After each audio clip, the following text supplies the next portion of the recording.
നമ്മളെ നമ്മുടെ comfort zone അല്ലെങ്കിൽ നമ്മൾ ഭയങ്കര സേഫ് ആൻഡ് സെക്യൂർ എന്ന് തോന്നുന്ന ഒരു സ്റ്റേജിൽ നല്ല അടിപൊളിയായിട്ട് പോയിക്കൊണ്ടിരിക്കുകയായിരിക്കും.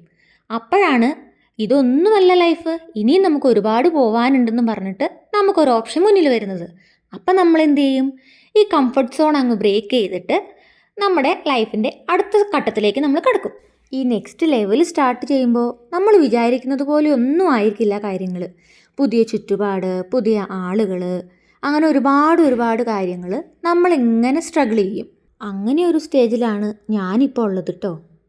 പക്ഷേ ഞാനൊരു കാര്യം പറയട്ടെ, നമ്മുടെ മുന്നിൽ വരുന്ന സാഹചര്യങ്ങൾ, നമ്മുടെ മുന്നിൽ വരുന്ന വ്യക്തികൾ, ഈ ഓരോ അനുഭവങ്ങൾ, ഇതെല്ലാം ദൈവം നമ്മളെ മോൾഡ് ചെയ്യുന്നതായിട്ടാണ് എനിക്ക് തോന്നിയിട്ടുള്ളത് കേട്ടോ. പല പല കാര്യങ്ങളിലും നമുക്കൊന്ന് സ്ട്രോങ് ആവാനായിട്ട് ദൈവം നമ്മുടെ മുന്നിൽ കൊണ്ടുതരുന്ന ഓരോരോ സിറ്റുവേഷൻസാണ് ഇതെല്ലാം. അപ്പോഴുള്ള ഈ സാഹചര്യങ്ങൾക്കപ്പുറം ദൈവം ഒരു വലിയ സമ്മാനം നമുക്ക് കരുതി വച്ചിട്ടുണ്ടെന്ന് വിശ്വസിക്കാനാണ് എനിക്കിഷ്ടം.